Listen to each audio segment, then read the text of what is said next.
All right, man. We're back in the building. Another Tuesday closing conversations. I'm excited to be here. All right, I've been out sick. We're getting ready to rock and roll today, man. We do this on Tuesdays and Thursdays. This is called Closing Conversations, where we make live calls to members of our community, the you, their leads of active sellers who are looking to sell their property. But we don't want our members to have to worry about making calls themselves, having to worry about making offers, running comps, how to find buyers, how to find boots on the ground. We actually want to take care of all of that for them and increase their opportunity to make more money, do more deals. We're powered by offerbolt.io. It's our automated AI software that goes on and finds these homeowners for you using AI without you having to do a bunch of the work, so that you're only actively talking to sellers that are actually interested in selling. So today we're making live calls to members of the used leads. I'm joined with my guy, Brandon Barnes. Brandon, you want to introduce yourself, man? Yeah, look, Brandon Barnes here in Atlanta, Georgia, Mr. Seymour Offers. I'm super excited to be here and help you guys see how we handle these objections, how we talk to these sellers, how we get them teed up and hopefully closed. This last time that I was here with my bro, Dre, I think we got like 2, 3, maybe even 4 verbals that were agreed upon. So hoping we can run that back today. It's after the holidays, summer season upon us. Let's get some deals going. Let's do it, man. Listen, like I said, Brandon, I've been sick. All right. Chat, what's up? Y'all let me know if y'all here in the chat, man. You fam, if you're in here, all right, even if you're not in the U family, you're in the U family, at least for a couple hours, man, while we're on closing conversations. All right. Tap in with me in the chat. Let us know that you're here. Let me see something. All right. We're going to be doing, like I said, live calls today, creating some live opportunities. I was sick the other day, but I watched you guys the other day. Was that Brandon and Kurt or Brandon and Dre? I can't remember, but Yeah. I saw you guys crushing it, doing your thing, getting some stuff locked up, and there's some opportunities in going. Brandon, right now, I've kind of got I haven't got my COVID cut yet, so y'all bear with me. All right. Y'all bear with me. All right. But we pushing through it. All right. We thugging it out today. All right. We're making a lot of calls, man. And let's see if we can get some wins going. I'm gonna let you start us up, man. You guys share this, subscribe, let people know. All right, that we're in the building. You fam, I appreciate all the love while I was out. Saw the messages, the DMs. See y'all in the chat right now, man. Thank y'all so much. It means a ton. All right, man. Brandon, you gonna tee us up and we got going first? Yep. I'm gonna take it to the Shy. This looks like one of Lou's. What pipeline you starting with? I just hit contacts and then sorted it. Okay. Yeah, it's cool. This looks like a new one.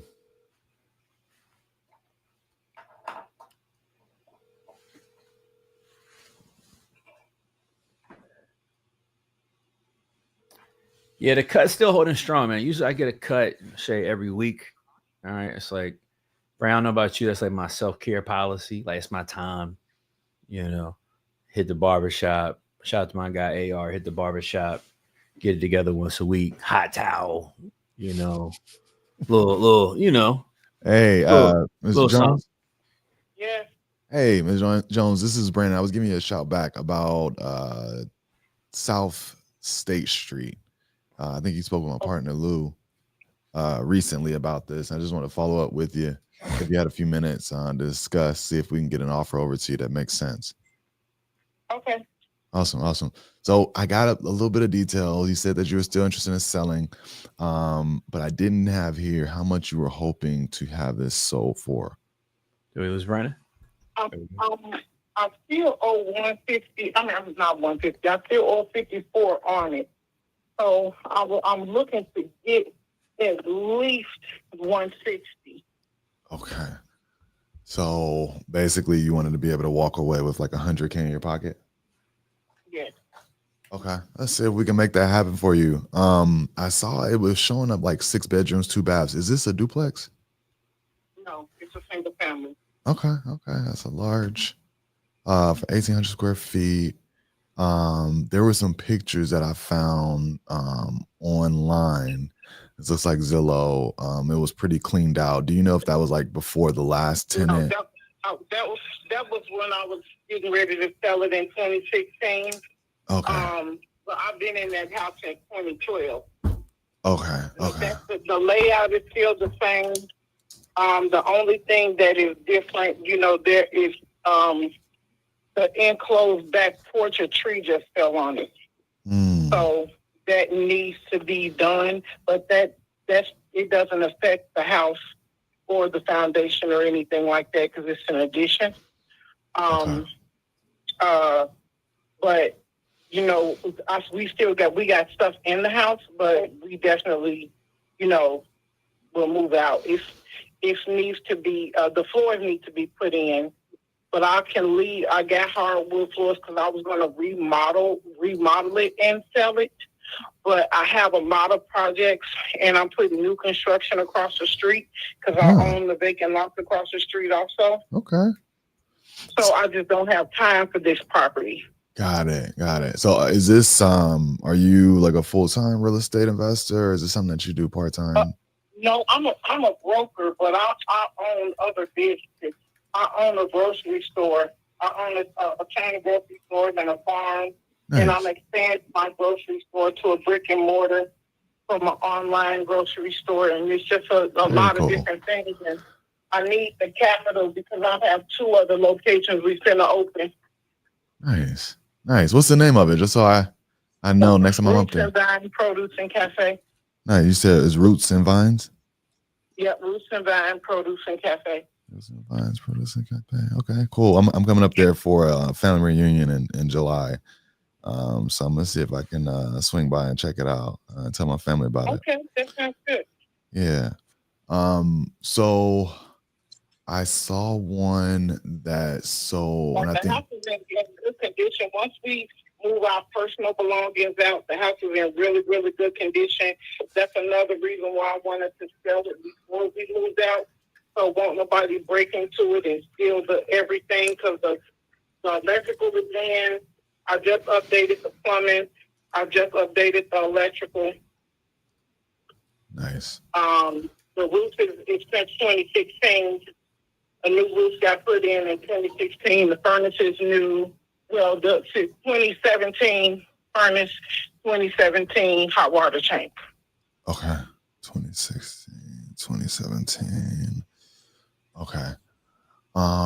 So when I'm looking and I'm kind of going off of what I see, some of the comps and how they sold either as is before they were renovated, I'm seeing them, selling a little bit below that 150 mark. This is partially renovated at this moment, but all of the stuff that I was going to put in there, like the cabinets, the new flooring, new tile, that I was going to put in there, I'll leave it. Okay. And then they just have to pay somebody for labor. Okay. That's helpful. Let me see. So I think that we're close. What you're asking for this is reasonable. But I think that we're just a little bit of ways apart of probably where we would be wanting to pick this up. Let me ask you this: if we were to get to a price that works, when would you want to have this sold and closed? As soon as possible. As soon as possible. Okay. So my gut, and just looking at the numbers, like I would probably be starting with an offer around maybe 135, 140. And I think that gets us close enough to kind of be within your, striking range of your asking price.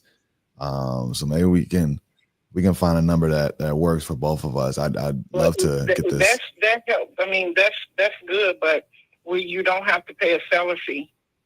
And I guess what is I guess you're paying your buyer is paying you, right? Well, because I'm already a broker and I can do this as no agency, and that'll save some money. That will, but we're used to buying as is, because we have a few projects going on in the area, so we actually are thinking about the timeline, because that's important to me. Yeah, look, we could get this thing closed in less than 30 days. I usually give like a 30-day window, and we try to get it closed in maybe 3 weeks, just depending on how fast title can turn things around. I know we had a deal in Calumet City recently where they made us do like a pre-closing inspection. So I don't know if that's the same in this area. But no, if that's not the city. That's a township rule. Chicago don't have that. okay. Cool. So Shay, this is in Chicago, Illinois. So for this, I mean, we'll cover closing costs if we can close with our title company. Do you have a preference on where this closes? Nope. Okay. So if I can get our offer up to 140. If you can do it at 140, I'll take it. Okay. If you can do it in 140, 3 weeks, preferably 14 days, we can do it. Okay. So, and like I said, our standard agreement, it states 30. But just to give us time to come in there, we only need to get in once or twice, and then get the title work going. So the agreement would show 30 days, but I would do everything in my power to get this done in 3 weeks. Okay. Send it to me. Okay. Let me see if I can get something over to you now. I don't know if my assistant, she was feeling sick this morning, so I don't know if she can send it right this second, but I can maybe take a few minutes to get an agreement over to you. Take your time. Take your time, baby. It ain't no fire. Okay. You know, we in a rush, but we're not in a hurry. Okay. You know? I love it. And so as far as getting somebody out there for photos, is there somebody that's still living there, or would I need to, meet? Yeah, we partially still live there, so won't nobody break in. And then I have an alarm system and a dog on the premises. Okay. So, but that just gives me at least a 2-day window when somebody want to come back, because I am often out. And if they can make it any time, just let me know. Just give me at least a day or so notice, because I travel a lot, I work a lot, but I can always make sure somebody is there. But I just, I don't know other people, my son or my fiance's schedule. I don't, so okay. I don't want to assume that they can do it on a day that I set without notice. Yeah. Okay. Perfect. So let me do this. Let me get your email address, and I'm gonna get something drawn up and then get it over to you ASAP.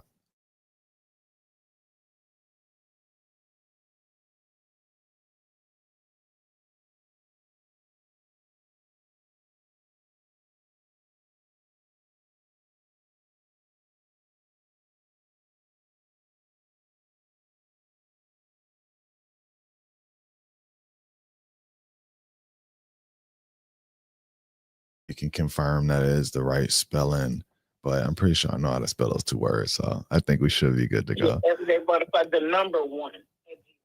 Okay. Yeah. And what's your name again? My name is Brandon Barnes. Brandon Barnes. Okay. Yeah. So I'll get it over to you, and then I'll be in touch with you. You'll probably hear from me in the next day or so. My guy, my project manager, Devin, will be the one to probably call you and schedule some time to come take photos. And then, we'll go from there and get this thing moving and shaking. Okay, sounds good to me. I appreciate it. Okay. Thank you so much, Ms. Jones.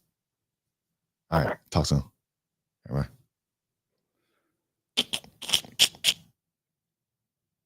All right. Starting off with a bang, bang, bang, bang.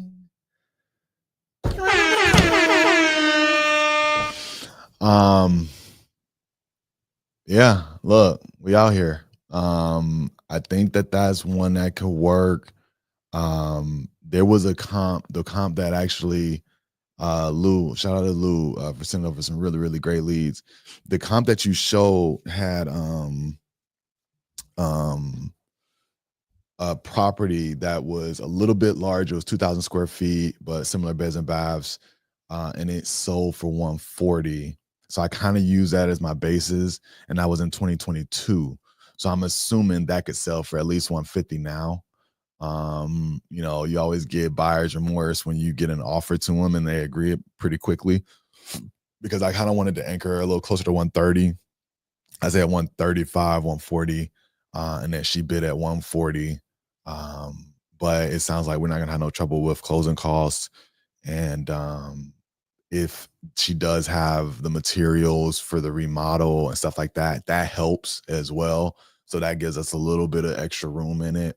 And I'm seeing a lot of stuff selling for 300 when I pull the comp. So if it's, you got materials already in it, it's not in horrible shape. She's a broker. I doubt she's living in fields or anything like that. It's probably a solid property.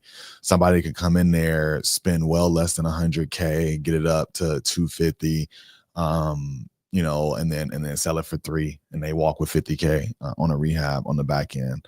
So that should be a slam dunk deal. So yeah, man, super excited about that. Give me a second. I'm gonna just try to jump right into the next one before posting any notes, because it looked like Chris is maybe having some connection issues. So don't kill me, Lex, if you're watching.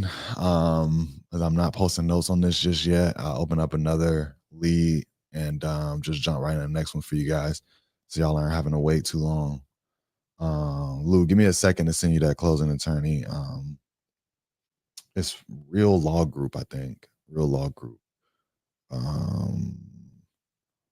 Give me 2 seconds. Our closing attorney in Chicago is Vincent at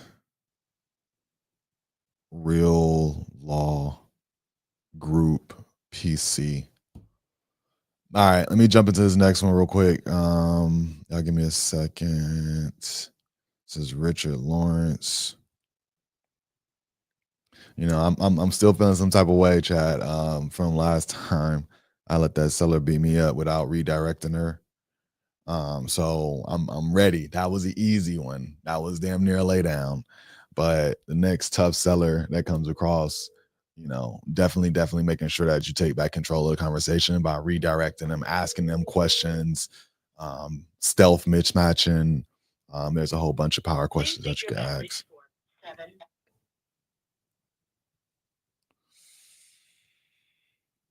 Let me try this again. Ring twice. And I hope y'all see, Miss Mercy, that one. She still ain't signed, but we did send the agreement and the proof of funds, so I'm about to call her back.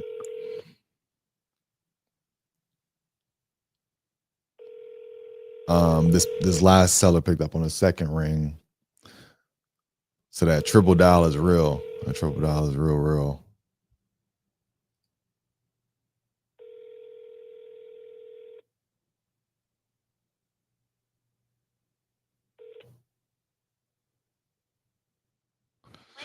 So this is another Chi-Town lead. I'm assuming it's Lou. It looks like a fourplex, which would be good money. We love those. Hello. Hey, Mr. Richard, this is Brandon. Giving a call back about South Low Avenue. When did I talk to you? Or is this Lawanda? Pardon me? I think this was a few days ago. I think you spoke to my partner Lou, and about the property that was vacant, needed full rehab, 4 units. Right. Yeah, that one. Okay. Just wanted to see if I could kind of get to a number. He does all the leads and stuff, but I kind of run the numbers on these types of. What are you looking to offer? Yeah, I'm gonna pull it up. I do have some notes, but I didn't have a full feel for it, and I also didn't see how much were you hoping to sell this for? 175. 175. Okay, 175 on the dot. Okay, that's a specific amount. Was there did you have like an appraisal or something, or what were you basing Nope. that asking price off of? I'm based on what I paid for it. Okay. Yeah. Got it. Where are you located? So I'm actually in Atlanta, but I Okay. come back and forth between Chicago a lot. You're a broker, basically, right? No, we're investors. So we're looking for rentals and good fix and flip projects, sometimes new development, in a few key markets. This being one of them. I have a son that actually lives up there, so I travel back and forth pretty regularly to the Shy. And so Okay. I'm familiar with So- the area. Okay, so what do you need right now? Just a better sense of the 4 units. Are there, and I'm assuming they're all vacant. How much were they renting for prior to being vacant?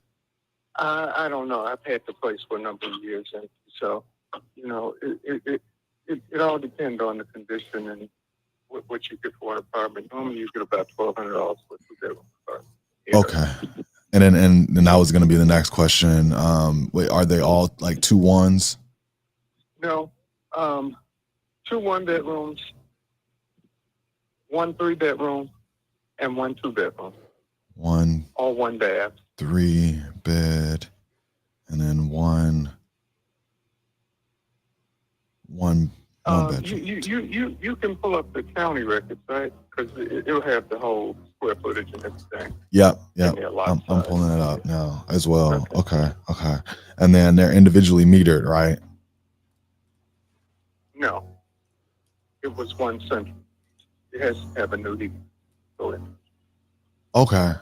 So one meter, but you said that it could be individually set up. So I'm assuming like the county is showing that it is a multifamily, it's zone multifamily. It's multifamily with capability to a basement unit. Got with it. the square footage that it is. Legal basement. You can put back in. Got it. So that basement unit, is that the one that's the one? It's unfinished. There's nothing Oh, down okay. there. It's all been gutted out. Got it. Okay. But that was not one of the units that you were originally renting. No. Okay, got it. Okay, so it's even more space than that. So we don't take up too much of each other's time. It's a gut rehab. It had a new roof, new windows, new porch, new electrical. That's it. Everything else has to be done. Okay? Okay. Let me just give you a right. sense of where I think I can come in at on this. Because I think 175 is still going to be a little bit more than where I think I need to be. Okay. So what are you looking to come in at?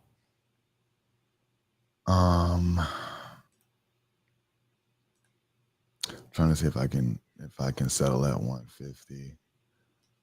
I'm not super far off where you want to be on this. I originally was thinking 140, but I'm trying to see if I can get it up a little bit higher than that. If you did 140, you pay the closing costs, close in 30 days, no sublease contract. Okay? Wait, say that again? 140, you pay the closing, close in 30 days. Okay. Okay. So when you said no sublease, I mean, meaning I'm not willing to sign a contract with you, and then you go and you try to sell it to somebody else. Got it. So it would be like no assignment. In the interim, what? No assignment. Got it. Okay. When you said no sublease, I was like, yeah, I'm not a renter.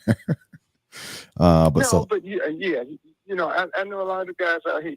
They want to get a contract on it. They don't have a buyer, and you go and try to get a buyer. I don't have time for all that. Yeah. Have you had a bad experience with something like that? If it's a local person, if you know the area, you know what you're doing. Hey, this is it. You run your comps, 4 units. If it's depending on the condition, it's rehab in, looking at 550 to 550. Okay. Got it. So, you take your 140 and you back out of it with what you got to put in it, how much you want to do it, and there you go. Okay. And so, right. and as far as getting in there, because I want to get an offer over to you, and then what we would do. Okay. Give me a call, and I'll set up a time. Anytime available. All right? Okay. Well, let me get this over to you because we like to at least, agree to a price before we start our diligence phase. So if I could maybe get an email so I can get this over to you.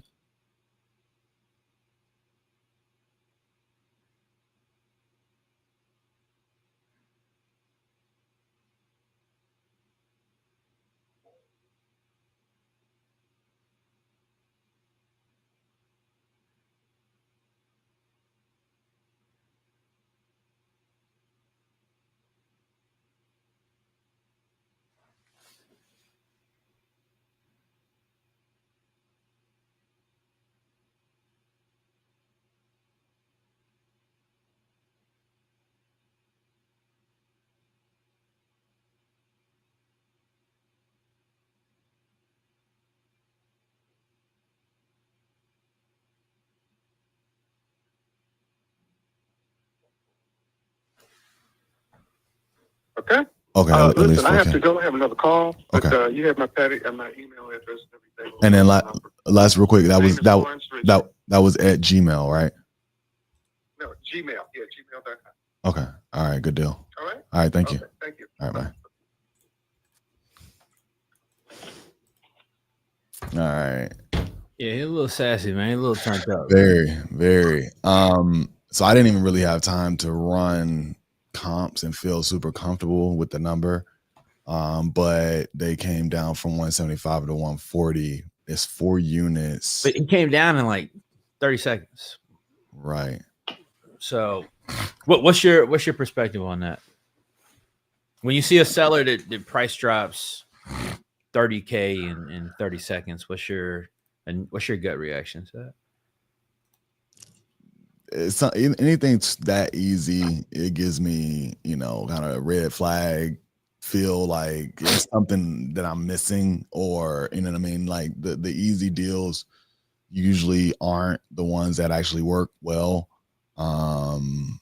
But at the same time, it's 4 units, like but it's also not individually metered. So for us to sell it as a quad, right? Whoever is, if they're a real multifamily investor, they're not gonna, want to be able to just jump right into it without having doing, all new electrical, probably, heating, air situation. So I don't know how I feel about it yet, but I can do some digging after this to see kind of where we needed to be. Somebody said ARV was 330 on this.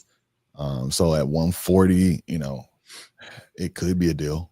I don't know. How do you usually approach those? I mean, look, kind of, I guess the same, right? Like when somebody gets, when somebody's kind of immediately dropping price, it tells me they're really interested, desperate to sell, obviously. But it tells me if they're interacting like that with me, that means they're doing it with everybody. Mm-hmm. If we haven't built any sort of rapport relationship yet, they're kind of moving like that out the gate. That's probably the case for somebody like this. So I think it's more so, make a deal if we can make a deal, obviously. I think more so my thought is generally, is this going to be a problematic transaction? Mm-hmm. Right. So, I might make sure to get a notary seal on my signature on a deal like this. So I don't have an issue filing a memorandum. I'm kind of going to start thinking about things in that aspect of it. If I get somebody like that. Right. But it looks like it could be a good one. I've got, where'd this lead go? I was looking at. I've got one I'm going to go ahead and hit. And I think we're getting to that point in the market, man, that we've been talking about also, right? Where people are going to start being more aggressive with looking to sell. Mm-hmm. I think we're starting to see that. You can hear it. We're going to be moving into that. We've been talking about that the last couple of weeks. It's really going to increase the opportunities and the deals. So I'm really excited about that. And let's keep pressing in here. Let's see what we can get. Yeah, agree. Drop down.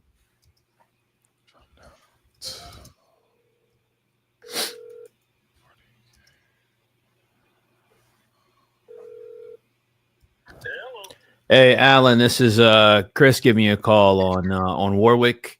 We had been talking about it in my office, trying to see if we could figure something out on it. Yeah. Hey, man, how was your Memorial Day?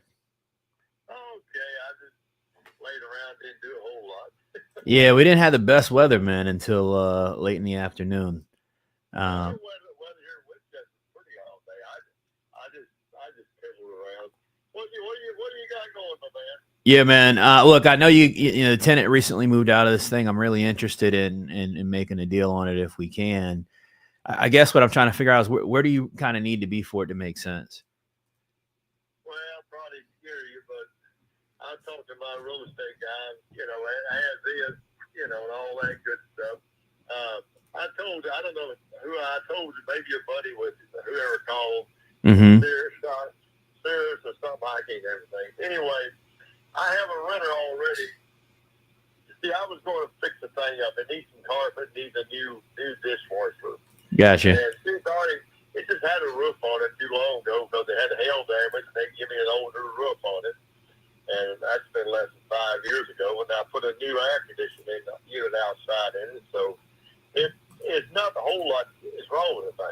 Gotcha. I just need it needs carpet, needs paint, just to make it look good. It ain't nothing. The guys that living in it, he's building another house. He's moving out here in a few weeks, and I already had a renter. She was going to give me $2,600. Yeah. I said, well, if you just take it as is, you can have it $2,400. And so she said, okay, that's good with me. So that I already got her lined up, but maybe that's too cheap a rent for you guys. I don't know. Gotcha. Have you already signed a lease with her and everything, or where are you at with it? Well, it's just the word of mouth right now. Gotcha. Okay, she's been approved. I got a real. I live 150 some miles away. Yeah. And this old boy he's all right. He told me that for that house as is what it should be worth $475. Now that may scare you or may not. I don't know. Yeah, I mean, for $475, I mean, I think it could be worth maybe that, and if the interior was a little bit more updated. But that's more like if you were going to sell it retail, somebody's going to move in, live in it. Well, the guy, the real estate guy, he said, you sell it, I'm going to put it on the market for $495. Okay. And I was just knocking it down because, the commission and it'll probably need $8,000 or $10,000. You have to paint it and air conditioner, maybe put a new refrigerator if you're renting it, Yeah. Have you looked at any of the comps over there yourself yet?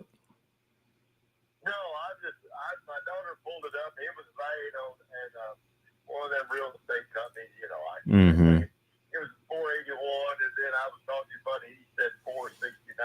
So that's where I was at on the thing. Gotcha. Yeah, I mean, I'd probably be a good bit lower than that to make something work on my end. Yeah, so I might not be the right buyer for you. Are you selling anything else at the moment? No, I got a 2.5 acres, 2.8 acres, just plain land up here in Winchester. I got up for sale.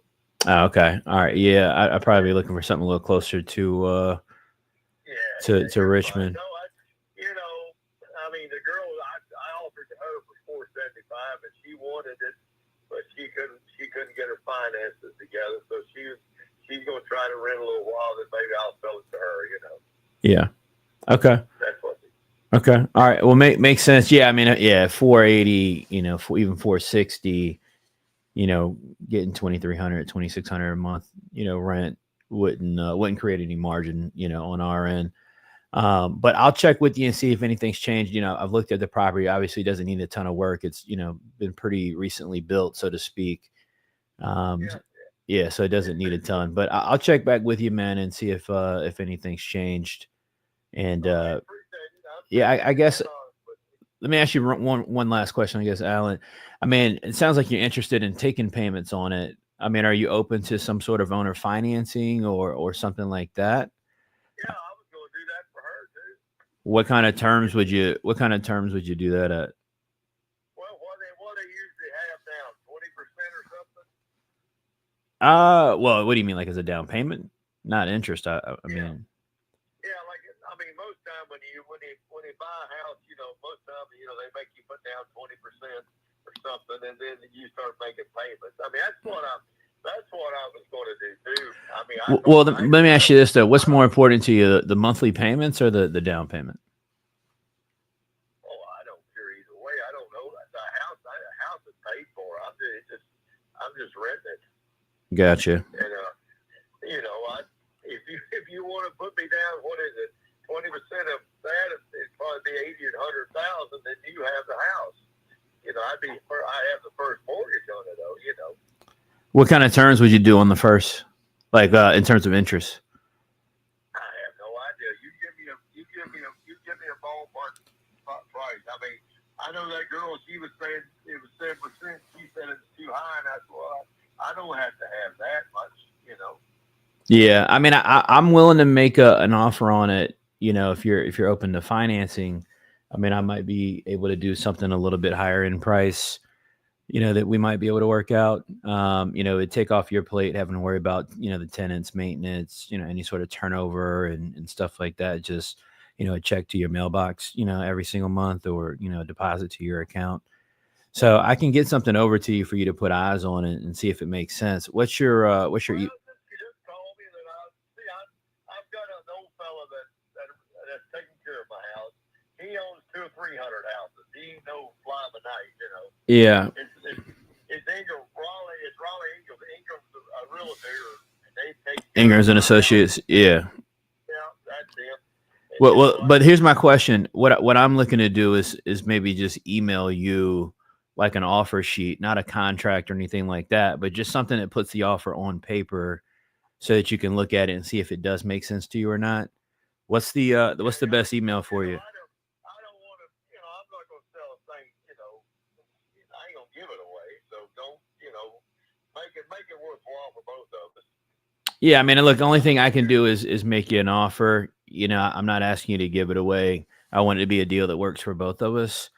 I'm just looking to put something in front of you, see if it makes sense. If it does, we can rock and roll on it. If it doesn't, we can see if there's a way for us to, obviously figure it out. So it's a win-win for you and myself. And if not, I might not be the right buyer, and that's okay too. Okay, that's being fair enough. All right, well, go ahead. Yeah, just do that, and then whatever it does, I'm gonna run it by my CPA and my real estate guy. So make Right. sure it's good for both of me and you both. Yeah. Sure. What's your email, man? It's Alan. It's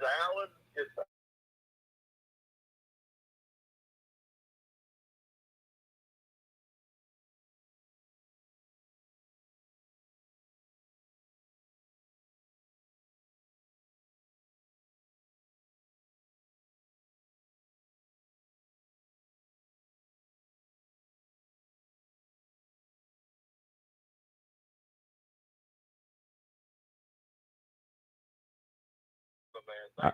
All right, boss. All right, thanks. Yeah, I don't think he's a deal at all. The price he's looking for, I mean, 470, 490. The house doesn't need any work, is the thing, right? Like, it's recently built. I mean, it literally could just go on the market, literally as is what I would do with it. So I don't think it's a deal. I don't think he'll take realistic terms either.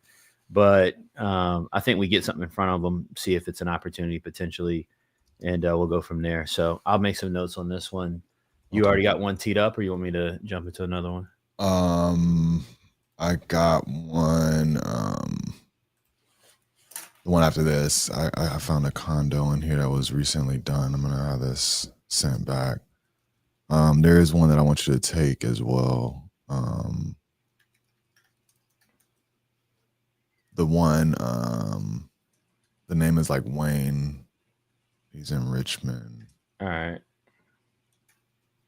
Wayne Fuller. I want you to take that one. And then I just sent back Shelly G. This one looks like a condo as well. All right. Which was the one you said to? I want you to take Wayne Fuller. Yeah. I hit him up. This is a apartment with an estimate of 1.1. Which one is that? This one is Thomas Cheeley, rejected townhouse. Return a student. I'm gonna keep going. Okay. I got one. All right, I got Wayne up. You want me to go ahead and hit him, or you? You don't have to. I can. All right, I'll wait until you try to catch somebody.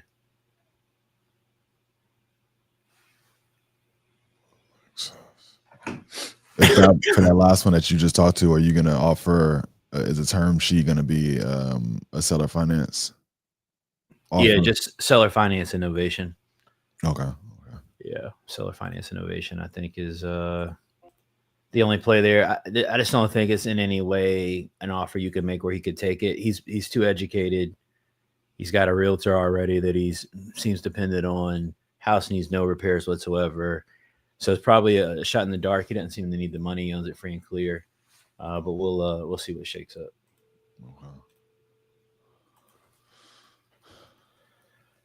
This duplex looks fully done. I like this style. Let me try again. I like the little updates that the high level app got. Yeah, they're trying to get there, man. Trying to get there.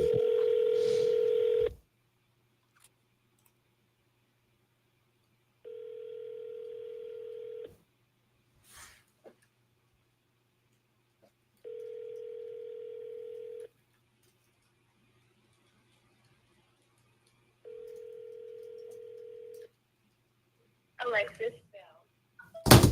Shit. One more time.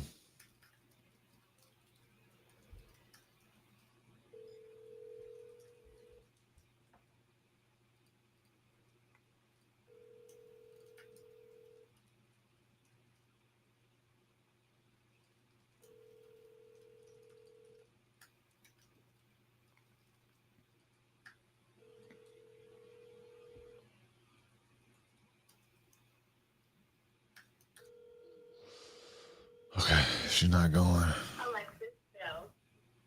Okay, you can take that, Wayne Fuller.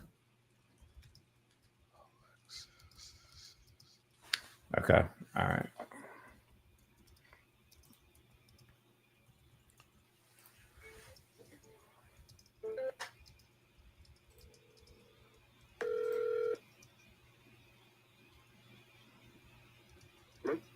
Hey, Wayne, this is Chris. We had been talking back and forth back in March. We had set up an appointment for today about the property you got over on Walnut. Oh, yeah. Yeah, man. Wanted to touch base with you. It sounds like you're looking to sell this one and I guess do a 1031, it sounds like. Correct. Have you already determined a property that you're going to 1031 into, or are you still looking for that? Oh, no, I'll find it. Okay, you're not worried about that, it sounds like. No. Okay. All right, cool. So it sounds like you it looks like need to be is 225 what I'm understanding is kind of where you're looking to be at on it. No, I paid more than that for it. Okay. Where are you looking to be at on it? I mean, given today's market, I would expect to be somewhere closer to the 250. 250. Okay. All right. Could you maybe catch me up to speed on, I don't have a ton of information. I'm trying to kind of get an understanding of just what the interior is kind of like. Are you able to walk me through that a little bit? Been remodeled. The only thing I did is get it off of gas. Like everything's electric. I put in a nice, hot water heater. And, fix some things and this, that, and the other. But I mean, the houses are, they did a good job. It looks good. Got it. So, I mean, it's pretty much in the same condition that I see in the pictures online, it sounds like. Oh, yeah. Yeah. I mean, I see it's been, it looks like somebody fully renovated it, I guess, before you got it. So, I mean, is your thought in selling it it sounds like is literally just moving funds and parking into something maybe a better investment? I mean, this is a good investment. I got guaranteed renters in there for life if I want it. So,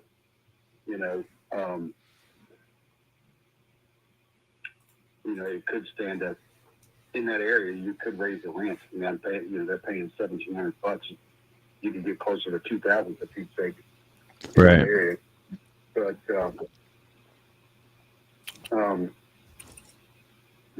the real issue is I broke a cardinal rule. I bought a house and rented to family. Oh man, yeah. And I've been there. And I did help them out, and they are sweet. They're really good. They pay. That's not the issue. But we do have some personal differences that we don't agree on, and so having me as their landlord I just think it makes the relationship worse than better. Mm-hmm.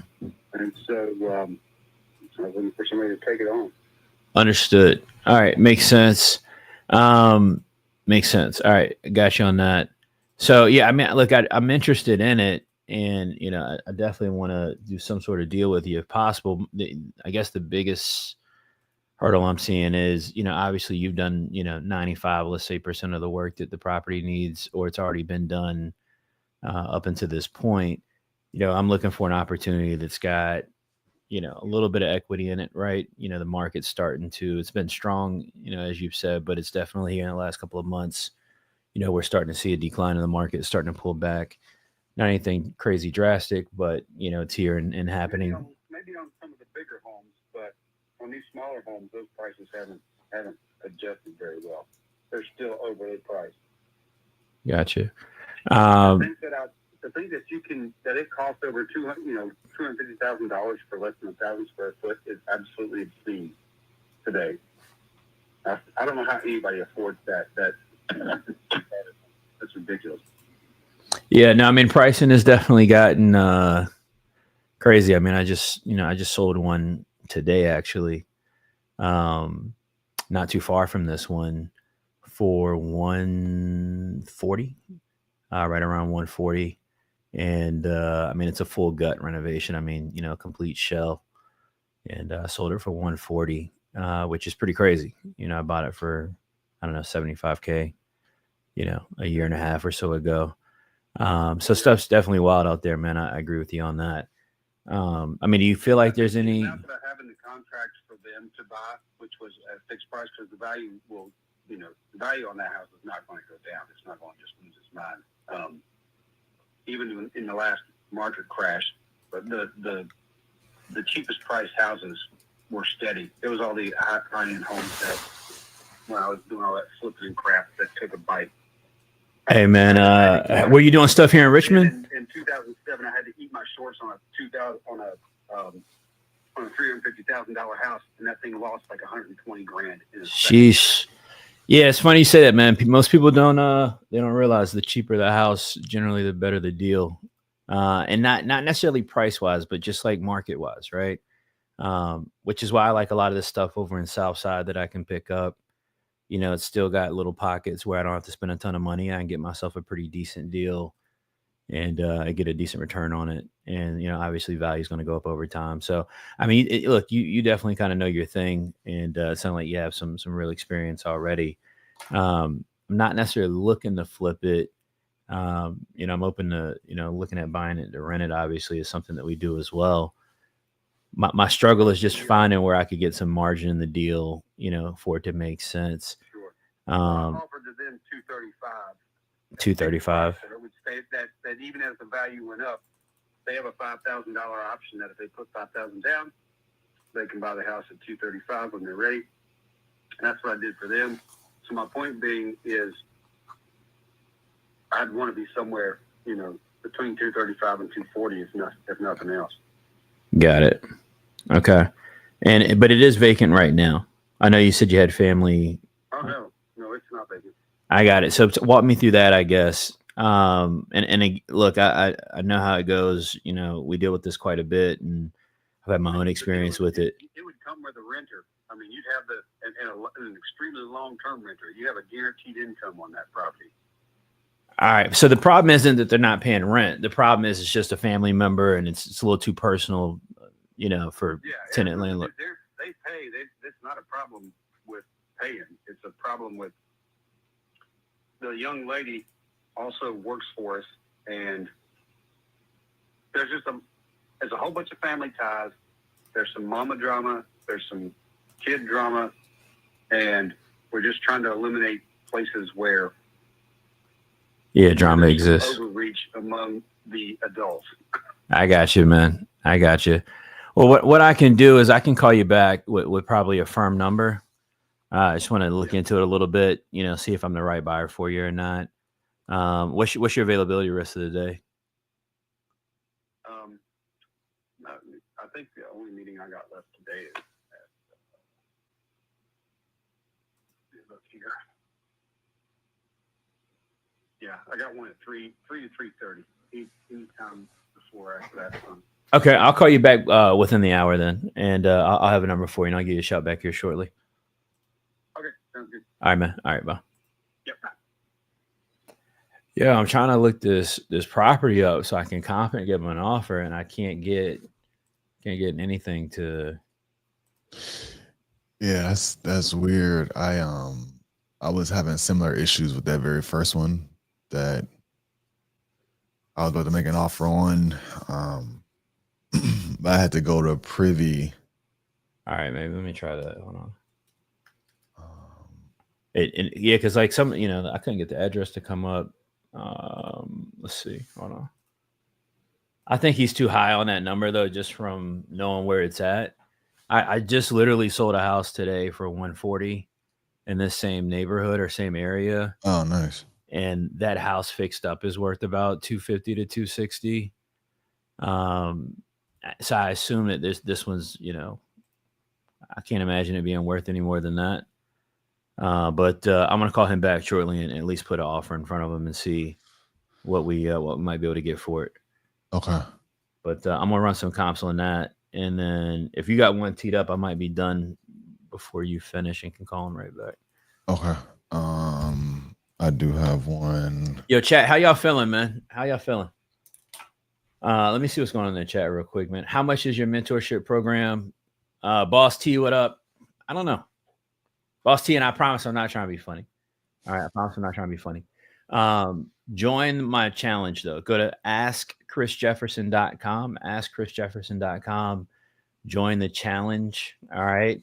That's the best way to get into the community and get involved with us, all right? So askchrisjefferson.com. Boss T, we're looking forward to see you in there. The real deal, I'm new to Chris's lives. Are these cold calls or PPC leads? Brandon, you want to explain what we're doing real quick? Yeah. So these leads are being generated through offerbolt.io. So the members of the university, Charge Up You, they're using Offerbolt. It's a proprietary software that text message and does SMS marketing to leads using AI. So they all have their accounts, and then once they generate a lead, they're submitting them. Unless they want to take it on to try to get it closed themselves, they're sending those in, and then we're calling those leads right here live on Tuesdays and Thursdays and doing deals with the students if you're a member in Charge Up University. No doubt. So look, I think here's going to be the issue with the one that we just talked to. I think this guy wants to do a deal, and I think it's a deal opportunity. Here's the problem. Property's completely renovated. Now, and I don't mean like good condition, like it's already renovated. So there's nothing to do there. He wants to sell at a discount. All right. He wants to sell at a discount because of this family issue. I do think a deal exists here. All right. Did you give him a ballpark at all? No, he price dropped himself from 250 to 235. He paid 225 for it, less than a year ago. So he's trying to break even, basically. So we've got down to 225 to work with. I'm interested maybe in just trying to pay it off. I think if I could just pay it off, I could potentially do something with it.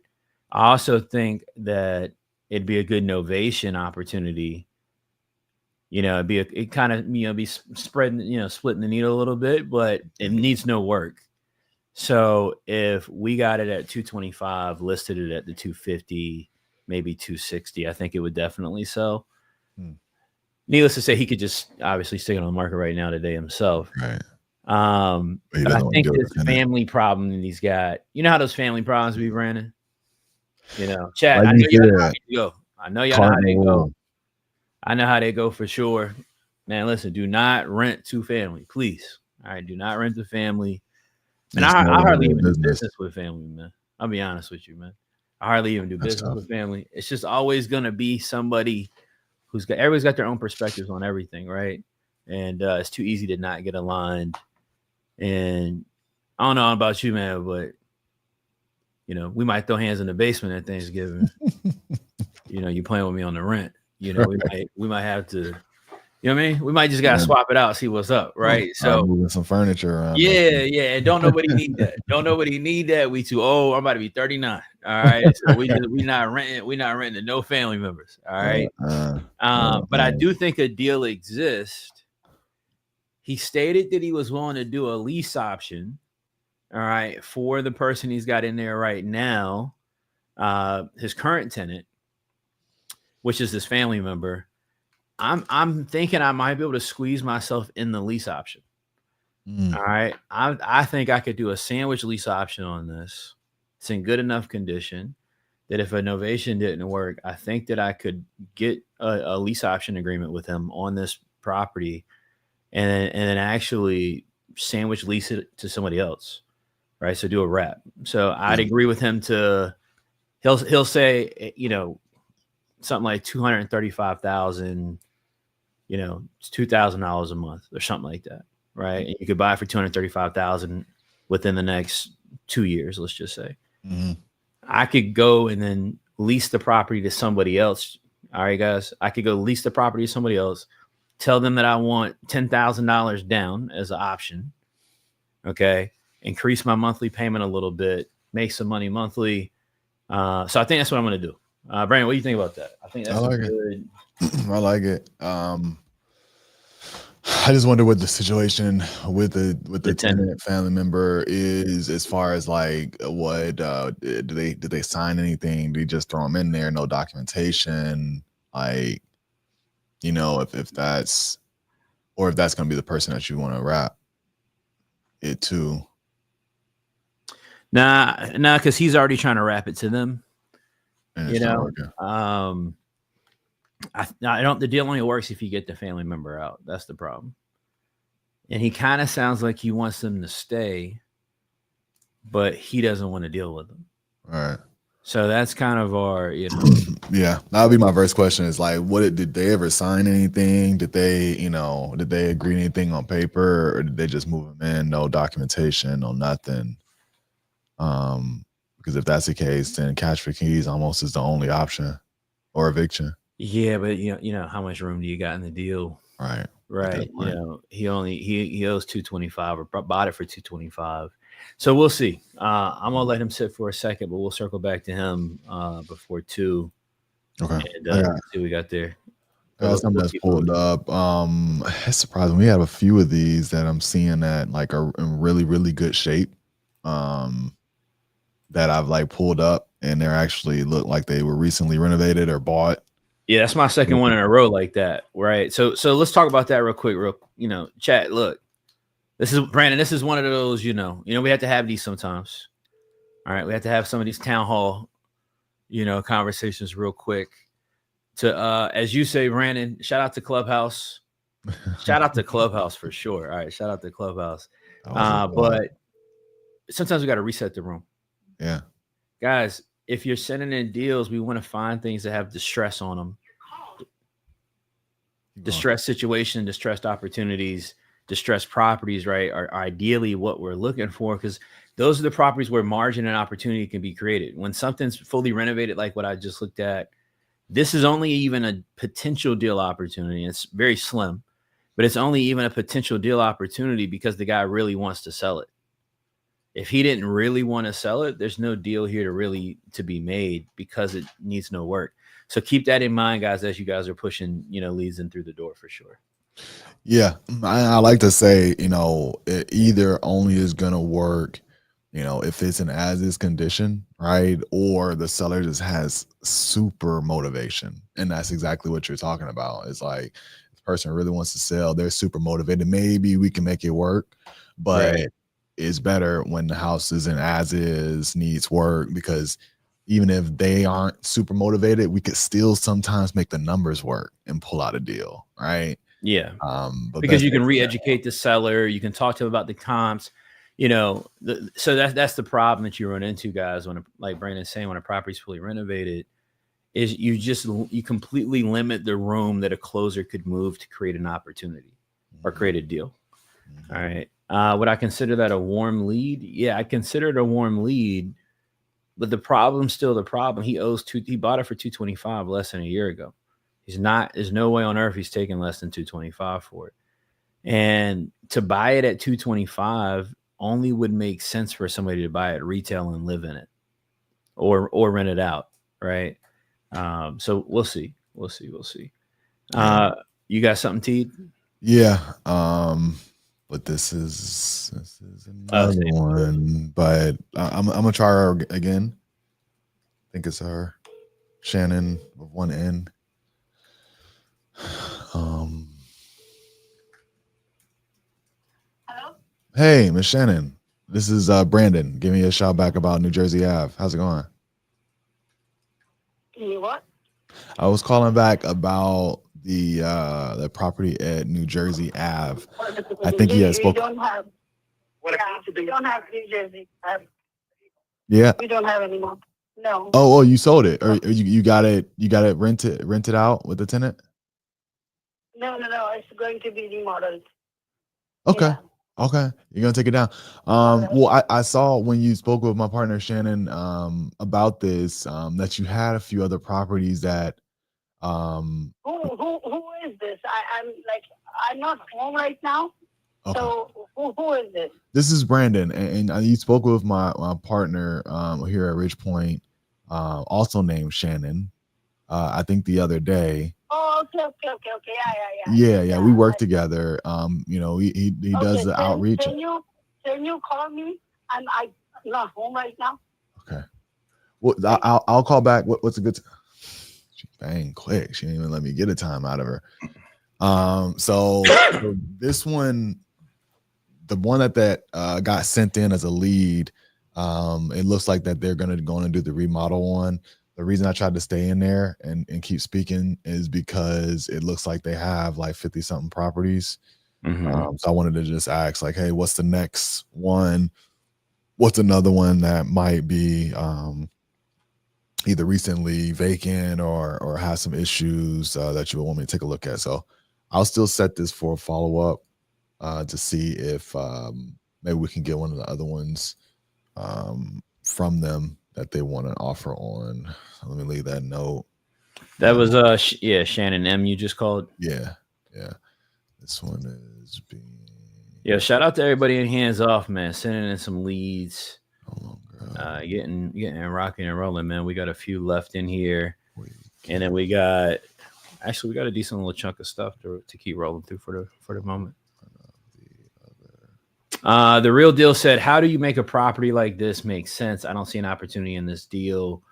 Look, you know, Brandon, I don't know if you ever heard this, but this is something I learned when I first got in the business, 16 years ago. A good friend of mine said this to me. He said, every lead is a deal. And I agree with this actually, by the way, right? Every lead is a deal. And this is a true statement, true fact.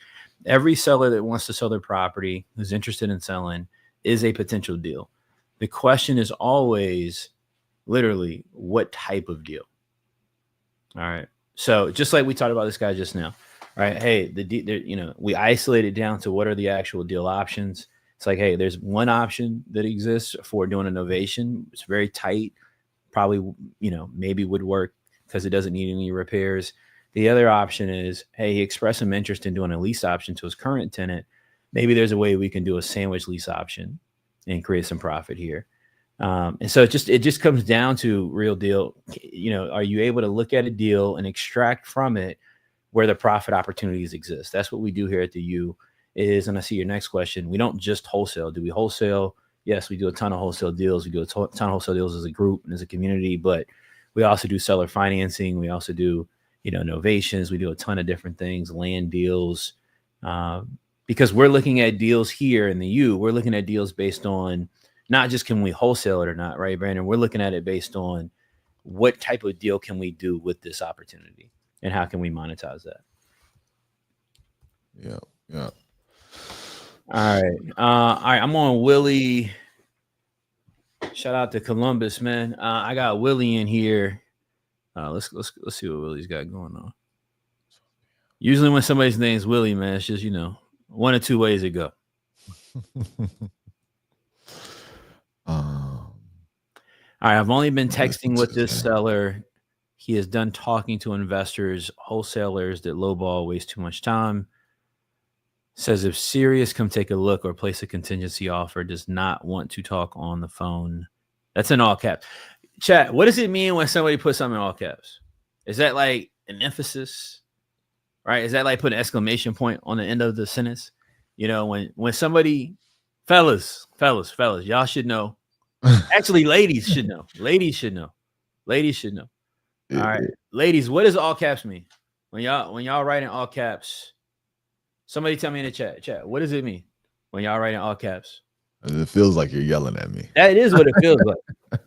That certainly is what it feels like, right? I'm reading it loud. It feels more elevated than just an exclamation point, Brandon. You know, it feels much more. All right, it feels much more like a yell. All right, that's funny. Colorado, Ohio, David. I might start doing that inside the group. Shout out to the U fan. I might start responding to some of your questions in all caps. I might implement that. Cincinnati. All right, so he doesn't want to. They don't want a phone call. There was one that said that they was going to be out of the country until the 30th, so I just pushed it back. All right, I think I got one I want to call right here. Hold on. All right, so and we're gonna start seeing this a ton. All right, so literally next lead I pull up, Brandon. Same thing. Owner has had the property 20 years. He is mad about lowball offers. All right. Owner claims the property's been updated within the last 2 years. Wants to move to the country, have more space between neighbors. Let's see. Asking price $200K.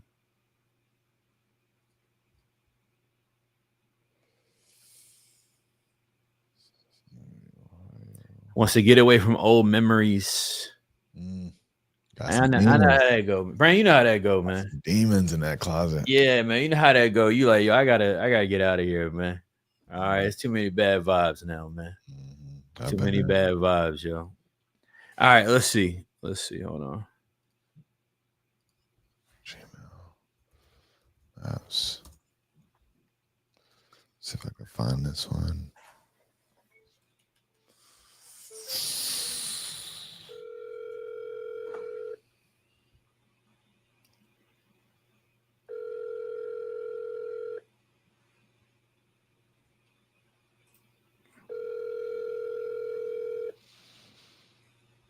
Oh, wait, this is that same one. All right, so we can't call him yet. That May 30th. Yeah. All right, all caps is yelling. The ladies in the U have officially stated, all right, that all caps is yelling. All right, I believe that. For clients. What'd she say? Currently with the willingness response about, yeah, you know, Willie's, you know what's funny about that, Femi? I know a Willie as well, and he frequently types in all caps, and I take it that he's yelling at me. Brandon, that's how I take it. So then I call him. Every time he does this, Brandon, every time he texts me, Shannon knows who I'm talking about. Every time he texts me, Brandon, and it's got all caps in the statement. It doesn't even matter if it's polite. I'm calling him. We having a talk. All right, we having a hand on the shoulder talk. Because I'm like, yo, stop! Don't text me in all caps. All right. Yelling at me, bro. Starting to take offense, man. All right, let's keep rolling. I got one. Go, Lawrence. Which one is that? Let's see. Attorney. This is Cincinnati, Ohio. It seemed like a country. You can ask what you're calling about. Kemper Road.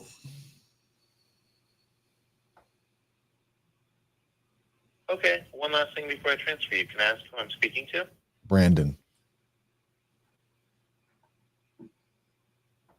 Unfortunately, the person you're calling cannot take your call right now. Have a nice day. Yeah, look, let's real quick, man. That's one of the virtual assistant joints. Real quick. With the AI on it. Yeah, because here's where things are going to start to get weird. When everyday people who got no business having an AI assistant got AI assistant, you know, and I say that respectfully, right? I say that very respectfully, but there's going to be a lot of people, Brandon. They got AI answering their phone calls, screening calls. Like, yeah, that's my assistant. Because that felt like AI right away. Yeah. Was it the delay in response for you, or what did you think it was? I think how the open-ended the questions were, like the only AI would be able to determine like what it's sending through and when it's not. Yo, no, this is crazy. Definitely. This is crazy. No, this is what I'm talking about right here. Stuff like this right here is what I'm talking about. People like Shannon, man. All right, because listen, if I still had them bill collectors on me like I did back in the day, Shannon, trust me when I tell you I have an AI assistant too, man. Oh yeah. I wouldn't even have an AI assistant. They'd be acting like me on the phone. All right, they'd be acting like me on the phone. Just look, we don't got it. All right, what you gonna do? We don't got it. All right. All right. These people, we got a couple people that don't want calls yet. I'm trying to find another one in here. Yeah, I wonder if their texts still go through.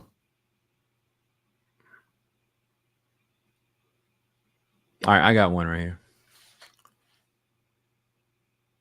That's actually a double submission. I'm calling this guy Kenneth.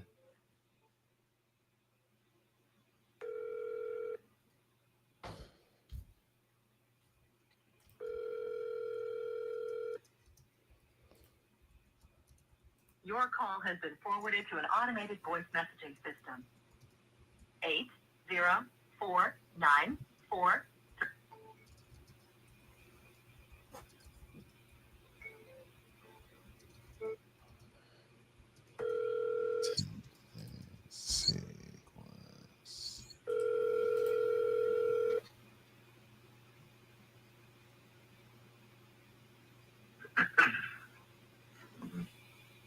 Hey, Kenneth. This is C. Yeah, hey, this is Chris. You had spoke with John in my office about the property you got on Madison. Correct. Yeah, man. Just was giving you a shout, seeing if there was an opportunity to get something figured out. I know you went through some information and whatnot with him, and I'm pretty interested in the property, and I just wanted to give you a shout and see if there was some room to make something happen, or if kind of where things are at. He was supposed to give me a number. He never gave me a number. So how much was it? Yes or no? I don't have that answer. Yeah, well, I own the business, man. That's why I'm giving you a call, is to go over offer with you and see if it's something we can do or not. All right. What are we talking number-wise? Yeah, I'm pulling that up kind of while we're talking. I got a couple of questions, I guess, for you real quick to kind of help me kind of flesh that out. I know you got a tenant in the property right now. Is it a paying or non-paying tenant, though? It's a paying. What are they paying per month? I'm not going to discuss that when I talk about that. All right, well, Kenneth, look, man, I'm just going to be very direct and straight with you. I'm trying to make a deal with you. I want to make an offer to you, but we're doing real estate, right? So if I'm going to buy something from you and you have a tenant, that literally means in real estate that I have to inherit the tenant that you have if you have a lease with that tenant. So if I inherit a lease from you, I got to know how much they're paying. First of all, stop talking and let me explain it. It's a family member that's living there until I sell the house. Okay, so a non-paying tenant. People, they're paying rent there, but they're not on the lease. Gotcha. All right, so there's no lease in place, but the property would be vacant at closing if we were to do a deal. Correct. Understood. All right, so then the rent doesn't matter. So look, I wasn't trying to upset you or offend you or nothing like that. Right. No, you're fine. I was just saying it just didn't matter. That's why I was like, they're not even on the lease. Gotcha. Yeah, I'm with you. All right, so I know you've done some updates and stuff to the property here recently as well, and are you open to any creative structure on the deal at all to kind of get to kind of the number you need to be at? Is 213 the right number that I see here? Yes, I think I told him that was what the real estate lady that I would work with was thinking she paid him. That you could put on the market and get the 213. Correct. I got you. Okay. Yeah, I mean, look, I'm definitely interested. I'm pulling a number up right now, so I appreciate the patience on that. Yes, sir.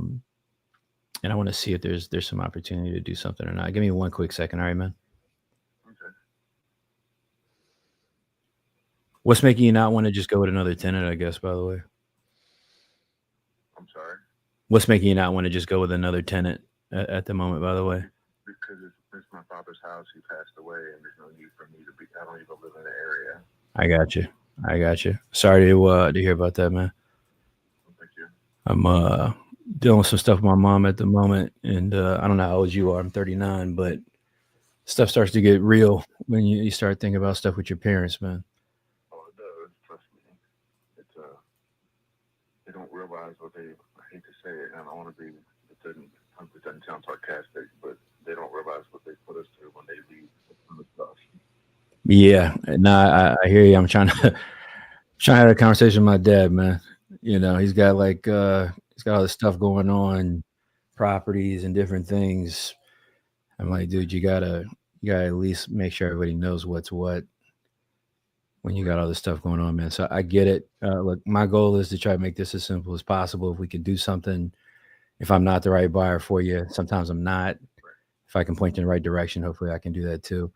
I'm looking around right now, kind of across, kind of a little over across 295, looking at a couple of things, and kind of across Oaklawn. It's kind of the closest kind of comps that I see. I'd be like in the mid 100s, probably to make something work. Upper 100s. Is that just too far off from you for it to make any sense whatsoever? Okay, that makes sense. One thing that I do too, instead of just buying outright, we have a way that we're able to increase our offer, get you a better price for the property, but it's a little bit of a different structure. It's not like a normal sales process, but it does allow us to increase the offer quite a bit. What that looks like is where we do a deal with you and agree to a price, and let's just say for a placeholder, let's just say it's 213 at the moment. Let's say we agreed to the 213 with you, we would do what we would consider a delayed closing. So a normal closing is going to be within 30 days. This would be something closer to like 90 days, maybe a little bit past 90 days. We'd have an agreed upon price again, let's say the 213. I'd then come in, spend my own money to do any necessary repairs, kind of get the property kind of fully up to speed. And then I'm responsible for any agent fees, closing costs, any repair costs that comes out of my pocket. Anything over the 213 I sell the property for, I keep that as my profit. You still get your 213. Is that a structure you're open to if I can get my number up a bit doing that? I am up to it. If you could email all that to me, I'm at work. That's the only reason why I'm trying to. I got you. Do this and I'll save you some time. Do you want to text me your email? Yeah. This number that you have there. Yeah, that's fine. And just so you know what I'm doing, shoot me your email. I'm going to send you an offer sheet. So not like a contract or anything, just literally a piece of paper explaining what we could potentially do. Okay. It'll have 2 options or 3 options on it. Take a look at it. Okay. If one of them makes sense to you, it doesn't have to be that, hey, exactly as it's written makes sense. But if we're in the same kind of ballpark and it's worth a conversation, text me back, let me know, and we can jump on a call when you're out of work and got more time and we can figure it out. All right. Sounds like a plan. I do appreciate it. Thank you. Yeah, you as well, man. Enjoy your day. Okay. You too. All right. This is like a borderline opportunity. But let's look at it real quick. I like the way you pitched that, Novation. Tell me what you mean when you say that. Called it a delayed closing. I think that was the first time I heard you. Yeah. That kind of was off the cuff, but I did like it too, because it I think it removes a little more of the resistance. Uh-huh. Right? Hey, we could potentially do a delayed closing, get you a little bit closer to your price, that kind of thing. Mm-hmm. So look, he's saying he wants 213. I think this could be actually a pretty good novation. So I'm going to see what kind of price I feel like I can maybe get him at. But if I could get him at like 185, 175, somewhere in that ballpark, I think this could shape up to be a pretty decent novation. So let me see. Is that in your market? Yeah, this is up here in Richmond area. All right, so you feel good about it? The numbers. Yeah. Cool. I think it could be something for sure. So we'll get an offer sheet over to him. And guys, look, if you're in the U, you should know about this by now. But we do what's called an offer option sheet on some of these deals. So. And shout out to Brandon. Brandon's really good about this, right? A lot of times, sometimes I think we'll let people off the phone and we'll kind of stage a follow-up, right? We'll say, hey, I'll call you back tomorrow. I'll call you back later. I'll call you back with the offer, whatever. But really kind of pressing the needle. And hey, what's your email? Like, let me just get something in front of you for you to take a look at it, see if it makes sense or not. Really, really goes a long way with these conversations, y'all. Really goes a long way. Yeah, and then an offer sheet, it saves you so much time. I had started doing that when we were starting to do a little bit of agent on market, and instead of going Yeah, through the whole same. process of filling out a whole MLS agreement, stuff like that, just send the offer sheet. If they like it and they bite, all right, then let's go under contract, right? So Yep, you can get them out way faster with that. 100%. And don't forget, y'all, like if you're watching this, you got ChatGPT. It's a huge advantage, right? You could just put in there, hey, I'm trying to do this, help me write an offer sheet for this property, and it'll give you, a template that you could work with, just off yourself. Because I'm sure somebody's asking, oh, what does the offer sheet look like? ChatGPT is your friend, or any other AI tool that you like. It'll give you something really quickly that you can start using right away. Boy, you know what I would do it with AI like 5 years ago? What was that? Like, I mean, I would have just been having everything, documented to the T, SOPs out you know what I mean? It just, today, you just have so much more at your fingertips to be able to like generate agreements, documentation, stuff like that. That just wasn't available to us when we was first starting off as real estate investors and business owners. It's super nice to have that now. Yeah, no, shout out to AI, man. Like, I'm using AI daily, guys, throughout the day. If you are not getting up to speed on AI, how it works, how you can use it, the power that it holds for things that you're trying to do, you're missing the boat. Honestly, I look at AI as, in hindsight, how I should have looked at or could have looked at Bitcoin in 2011, 2012, or whenever it was.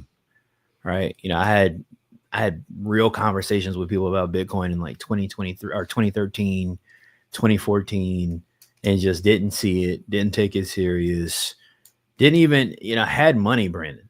Didn't even just say, oh, let me put 5,000 on it just cause, or, just didn't do that. And I'm telling you guys, man, AI it's untapped territory right now. It's unregulated, untapped territory right now. And for anybody, by the way, who thinks AI should be regulated, you don't know what you're talking about. All right. You don't. It should be regulated eventually. Eventually. The problem, if you regulate things too early, is you limit the creative opportunity for the people who have access to it. Right? What could be built with it? What could be created? I don't think we're at a place where we want to limit that. But I see people every day who are hearing about AI, are aware of it, and aren't doing anything in any way to learn it or understand it. And I think the world is going to be completely ran by AI. Brandon, I'm sure you probably think the exact same. Oh, yeah, 1,000%. 1,000%. Yeah, man. All right. I would say this. I feel bad for like some of the folks that I know that just aren't super tech savvy. That's just like, there's no need. Like, I got a cousin like that. And I'm like, bro, you don't know what you're missing, man. Like, if you're not learning it now, then when it gets like supercharged, like years from now, like you're just going to be so much further behind. And I feel bad for him. You know what I mean? Just to not, be embracing it now. 100%. I got one in Texas. They don't like us nationwide investors down there. Well, yeah, they don't, when they see that, they don't want to give us no data. They see that foreign area code, Yeah. Trying to run comps, don't know what's going on. Oh boy, that's the worst. This is in Victoria, Texas. I haven't heard of that, but it looks like it's a good amount of comps in the area. Where's Victoria? So Victoria looks like it's close to the water, north of Corpus Christi.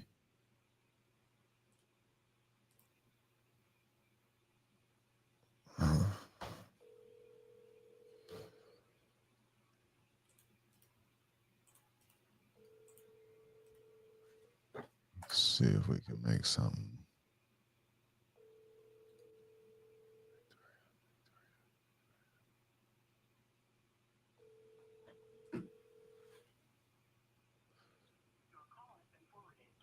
Come on.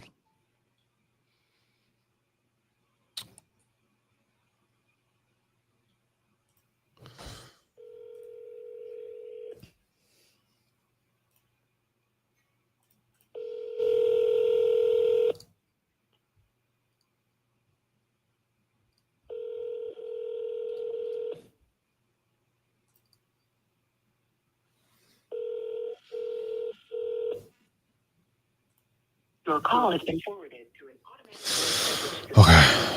We're gonna leave a note for that one.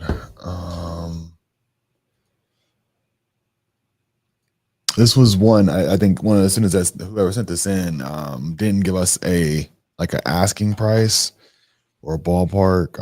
It's really a lot easier, I think, than you think to get engaged like what the seller wants. Even if they're not trying to give it to you up front. Once you start to maybe look at something that's sold in the area and you give that number and say, hey, is that even in your ballpark? They'll start to show you what they're truly hoping to get, like a ballpark. And it does a lot for us up front when we're looking at this at the next level, to try to negotiate it and to understand where they're like, what's their starting kind of baseline number. Yeah. So it's super helpful when you guys can give us some type of feel of what the seller wants. That's super, super helpful. Yeah, and really, like we talk about too on that, man. Guys, really make the effort to ask. Right? If you pay attention on these calls, very rarely when we ask for asking price, does the seller push back on that? Right. I think it's how and where in the call you ask. Right? Number one. You want to ask up front and early in the conversation. But even just now, right? Like that guy, he said he had a tenant. I asked him how much the tenant was paying, because you hear that sometimes. I don't think that's any of your business. You got a little sassy, right? And it's like, well, all right, well, look, I'm trying to buy the house from you, man. And I need to know how much the tenant's paying and make you a reasonable offer. Guys, that's the easy way to respond to get what the situation is with the tenant. Like we just did, right? So yeah. We were able to find that it was a non-paying tenant, a family member, property would be vacant at closing. Those are the type of things that we want to know. I got this Rayford one pulled up out in Dallas. I was about to say, did you call it Frederick? Frederick Mason. He said 20 years. He's mad about lowball offers. That was one that you. No, that's the one I think they said don't call yet. That's the one in Caps, right? Okay.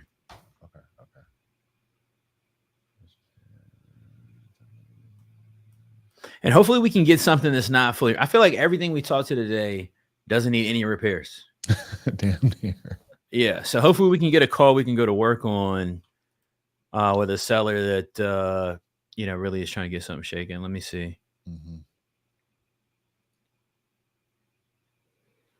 Let's see. All right. Shout out to Dallas, man. Let's see what kind of comps are here first. Yeah, there's only a few that I think we haven't spoken to.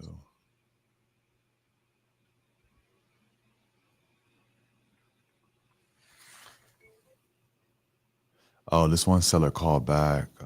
Which seller? Let me see in conversations.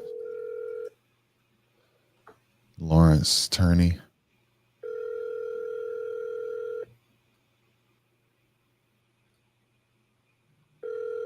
Rayford has been getting offers at 180 and up.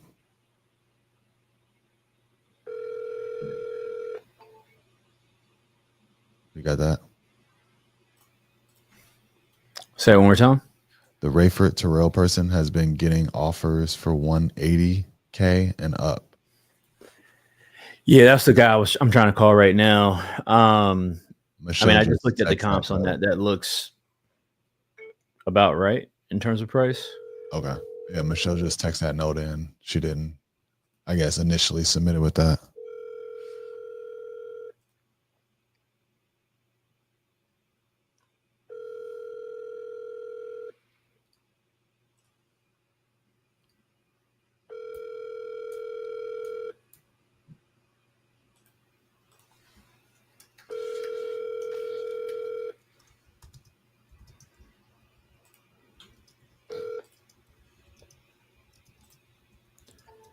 All right, I'm gonna put them in the no answer flow, and let's keep going. So we Let me try this Lawrence guy. This is in Cincinnati, Ohio.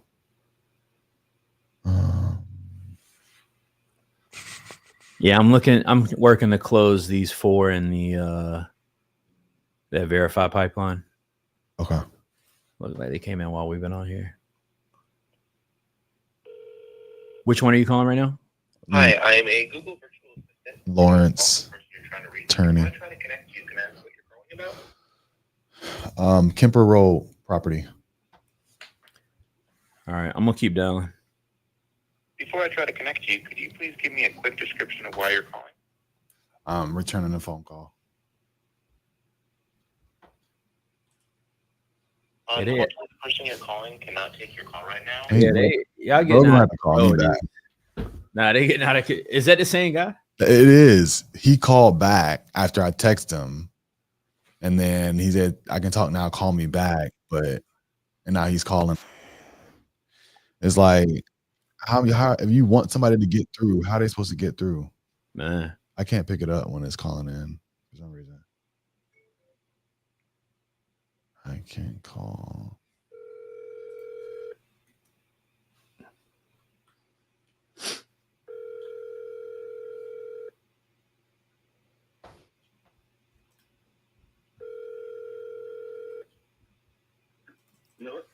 hey Bill, this is Chris giving you a call on property on Brower. We had been talking about it. You've been speaking with somebody in my office on that one on Brower Street.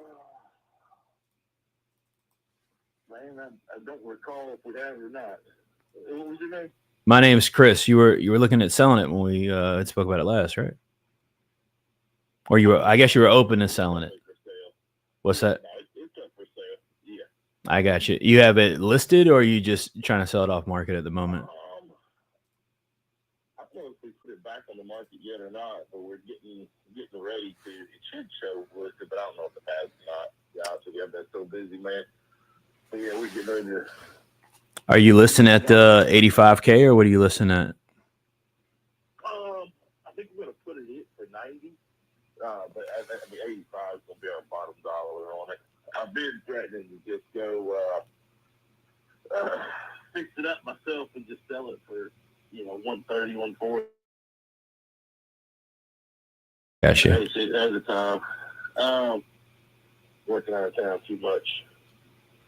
Understood, man. I mean, look, I'm interested in it, and want to talk about maybe if we can work something out, and you don't have to worry about listing it, paying realtor fees, or anything like that. Yeah, I'm open to anything, man. Gotcha. What's making you sell it versus fix it up? Just time. I mean, I live in Florida. Oh man, that's a long way from Memphis, man. My brother was living in the house, but he's moving out at the end of the month. So Gotcha. I thought we hadn't really pressed it just yet, but it's time to move on it now. So Nah, it makes perfect sense, man. Done. Yeah. Okay. I guess the big question for me that I don't have that I kind of needed to know. Only thing I've got is that it needs a lot of work. If you could explain to me maybe what all that work maybe looks like, that helped me a ton. Kind of see if we're in the same ballpark.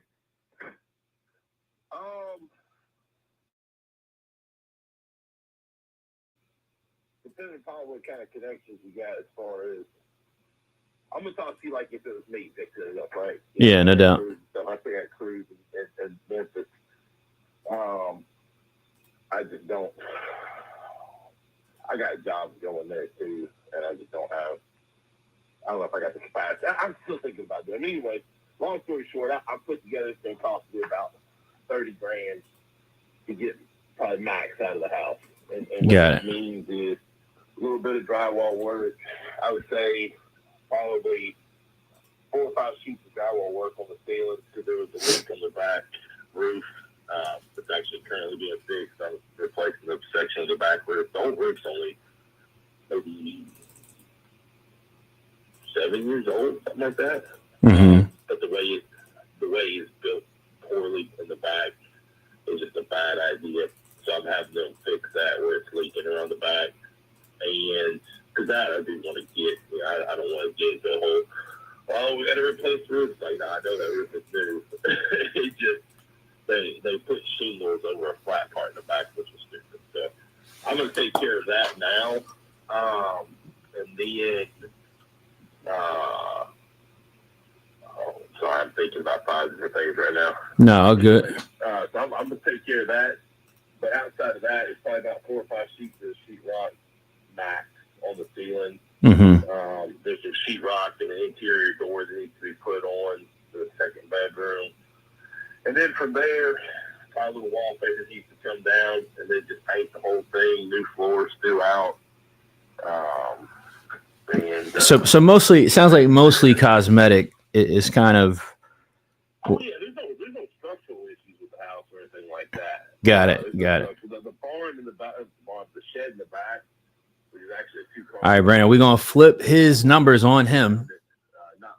Let's see how Billy responds, man.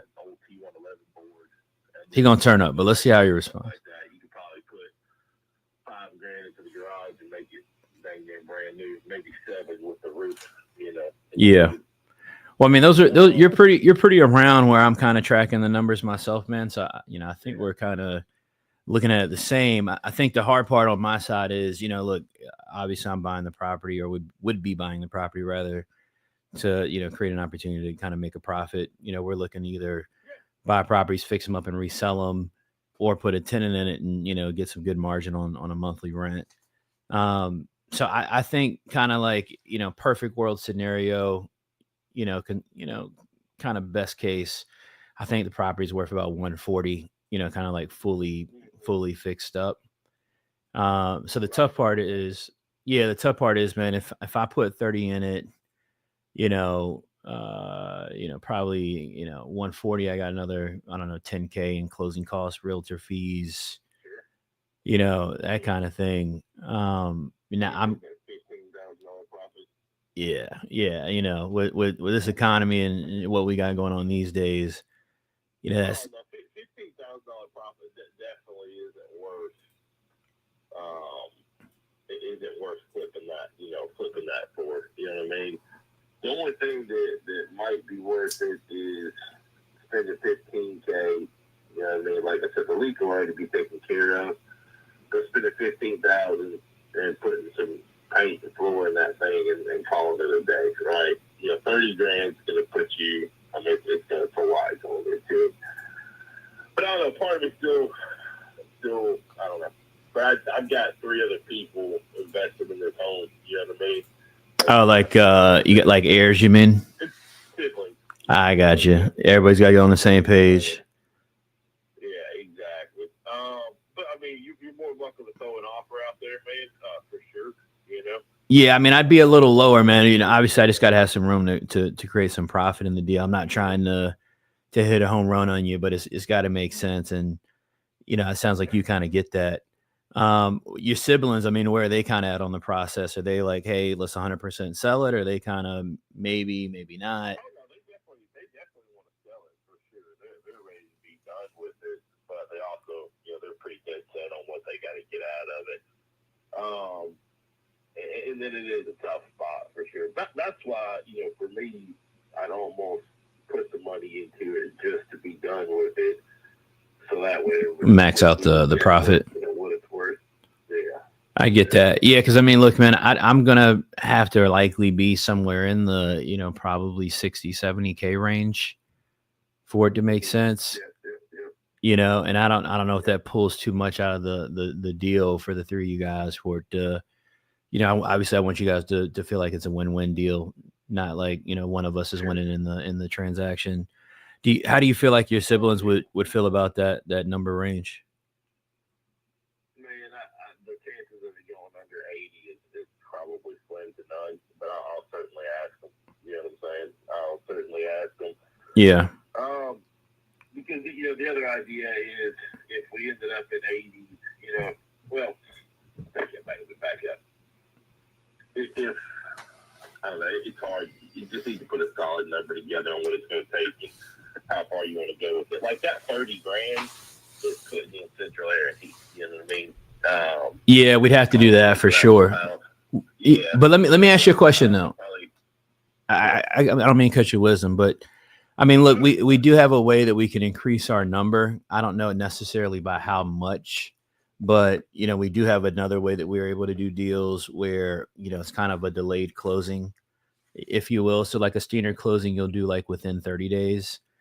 Kind of this delayed closing concept is, you know, hey, we agreed to a price up front. And let's just say for the sake of numbers, let's say that's 70K, right? So we agree to 70K. There's a delayed closing of, you know, around somewhere around 90 days. I come in, I spend the money to do the repairs out of my own pocket. I take care of any closing costs, realtor commissions to sell the property.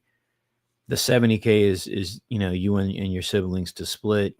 Anything past that is to get my expenses back and make a profit, but it may allow us to pay a little more for the property.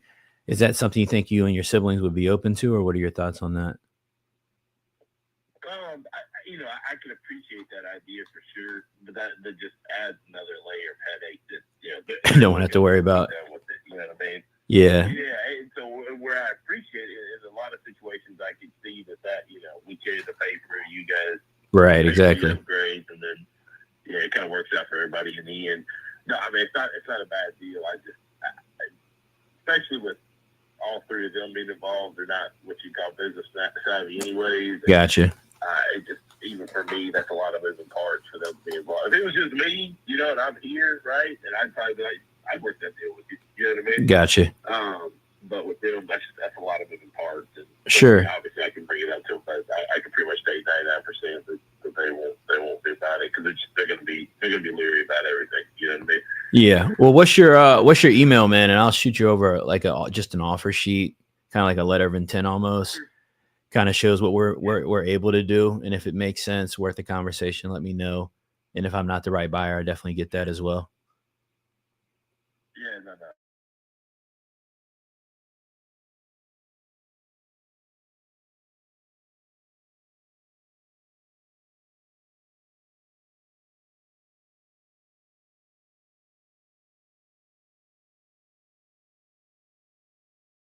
It's repair or like disaster repair, like. Oh yeah.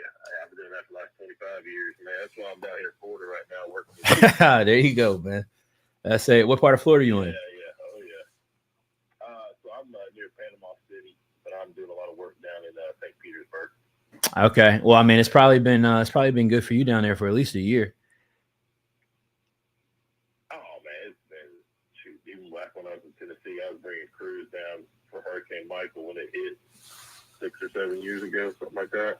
Yeah, man, that's a good business to be in, man. I like that business a lot. Is your business mostly insurance revenue, or you get private opportunities too? I would assume mostly insurance.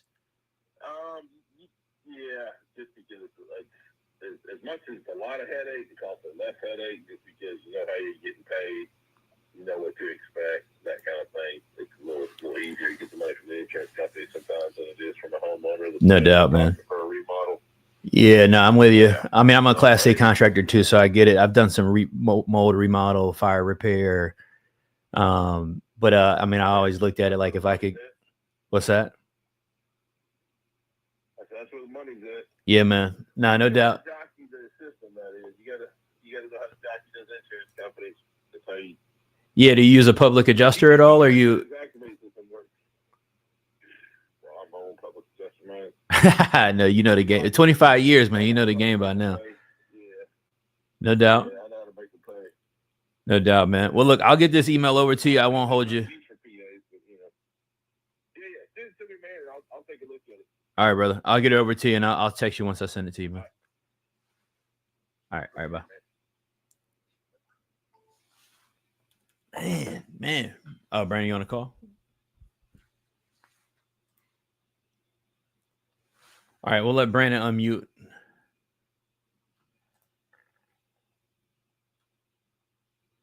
Spending your time on it, honestly, because it's a driveway that runs through it.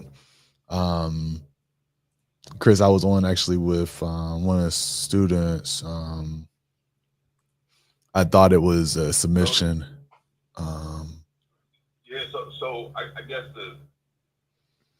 for me to look at it, I guess on Google, when it's showing Google Maps, like the aerial view. Yeah, do Google Maps and then also do Zillow. Zillow shows you the lot lines, so you can actually see who owns what around that property. And if you call back David Miller, you can ask him like, "Hey, how can we even build on this? Because this is the driveway to some other another person's property." But let me know. Text back. I'm gonna jump, but text me back if you aren't able to get a hold of him, and I can try to call David Miller for you and ask that same question. Okay. So you want me to try? You said you want me to check back with Dave to see what was that? If it's buildable, like could you build on it since it looks to be the driveway of some other property? Oh, he said you could. Okay. All right. Like I said, he said if but when I asked, what were they asking for? He said it depends because, like, say for instance, if somebody wanted to build a storage unit as opposed to somebody building a house on it, he would probably sell it to the person that wants to build a house on it. Okay. All right. So I'll take it from here. I'll call him. I'll call David Miller and I'll try to negotiate with him. Okay. Now,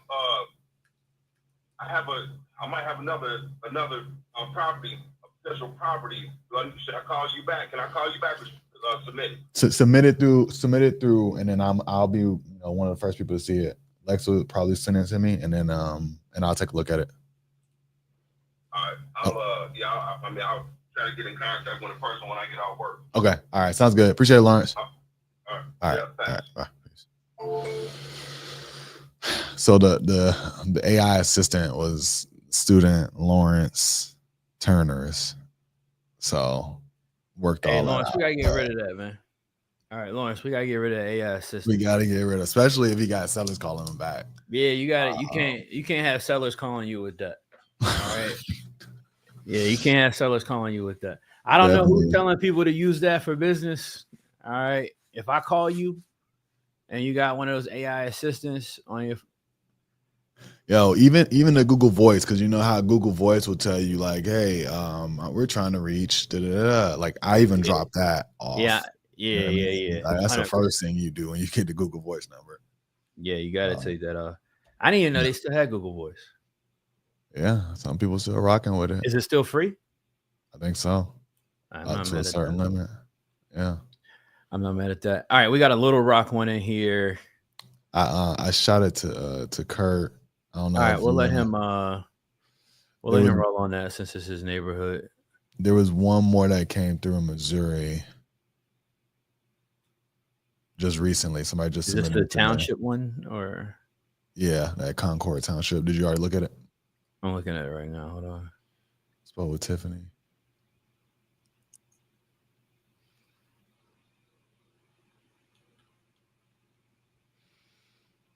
Cincinnati, Ohio. It's listed. Somebody said it's listed. Which one? I don't know. Right now. This lot we're talking about right now? It's in the chat. Right here. Which one are you talking about? Hold on. I think maybe that's Kurt talking about the one for Lil. Oh, okay. I see Kurt in the chat. All right. Shout out to Kurt, man. You're always working. Allegedly. Allegedly. Your words, not mine. Allegedly. Allegedly. Shout out to Kurt, man. All right. Let me actually, could this be decent right here? You want me to swing it? Hold on. I'm trying to. That's a lot too, I think. See if I got any land comps on this. The owner is the Township Board of Trust. So. Wait, what? Yeah, I'm tripping. I'm sorry. That's a West Kemper. That's West Kemper. The other one.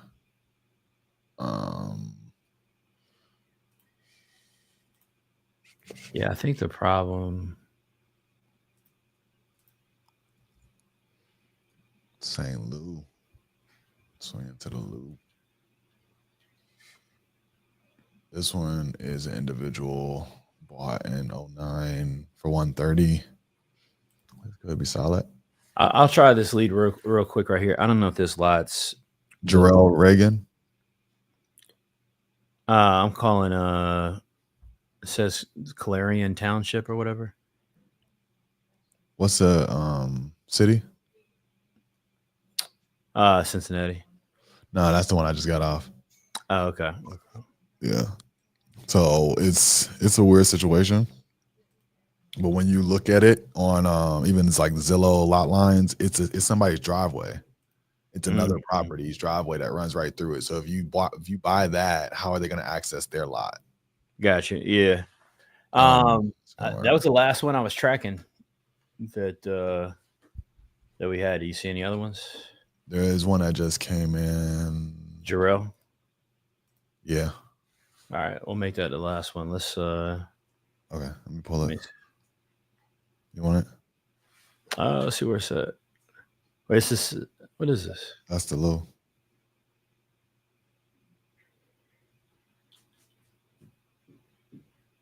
Missouri Township. Let's see. Why is not pulling up? All right, I'll try this one real quick. Okay.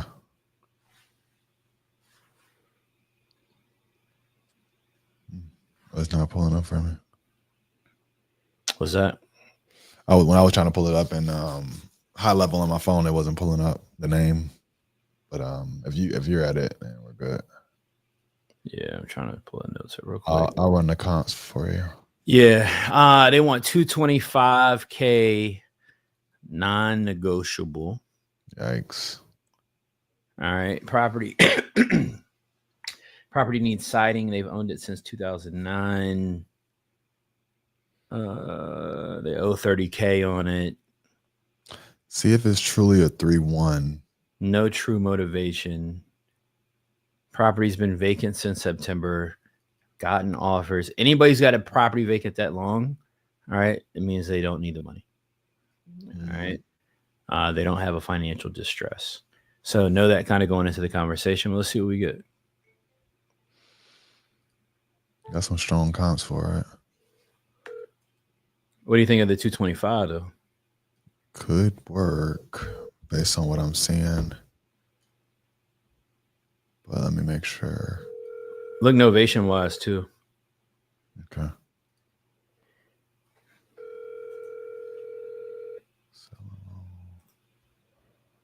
Let's see one that just sold for $450. That's a 3-1. Sorry I missed your call, but if you leave your name and number, I'll call you as soon as I can. Thank you very much. Bye. I see a 3-1 that just sold for $450 late last year. That comps out on the one I'm calling right now. Yep. Here's another 3-1. And that's fully renovated? Yeah. This one sold for $327.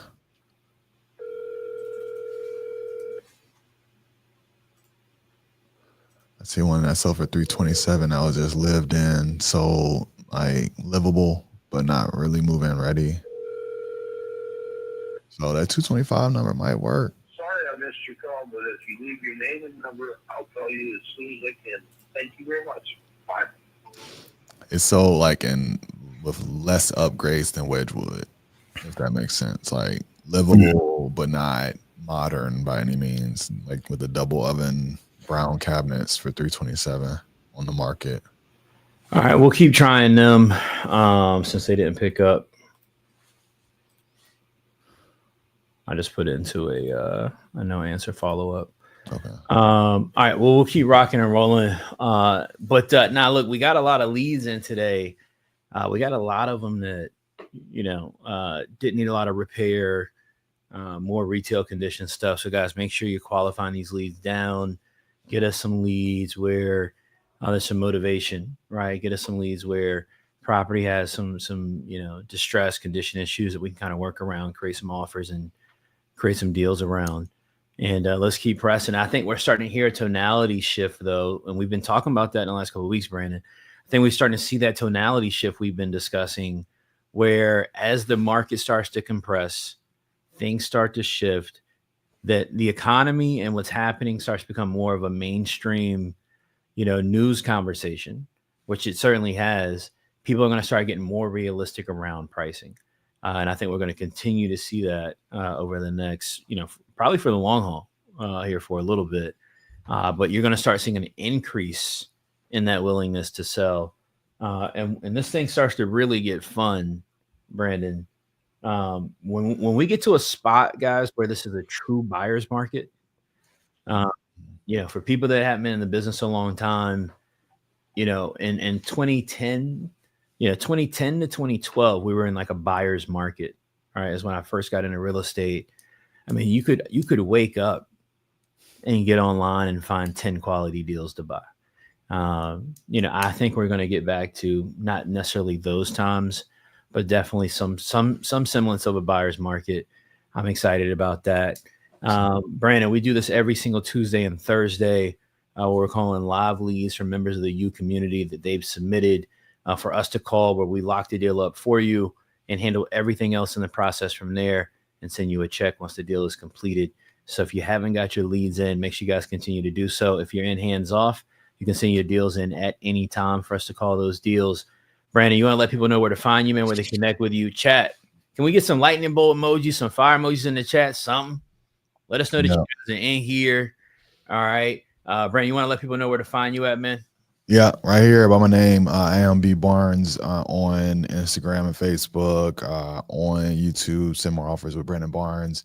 And I want to just keep encouraging you guys to go through the motions of talking to sellers, get them to the point where, you're actually sending that offer or you're submitting it to us and following along with these conversations so that you can see how we do it and you continue to learn that process. So definitely looking forward to third day session. Now that summer is upon us, folks are selling, folks are looking for what they're going to be doing in this next school year coming up. So this is a time I want each of you guys to be on the phones, generating leads in your OfferBolt account, sending them over, because people should be ready to get, their next phase of their life and their journey with their real estate going forward in the coming weeks and months. So right back here Thursday, 5 p.m. Can't wait to see it. Can't wait to see y'all here. Hey, man, let's keep rocking and rolling. You fam, much love, man. We'll see you guys around the group. All right. Y'all stay tapped in, stay locked in. Much love, y'all. Peace.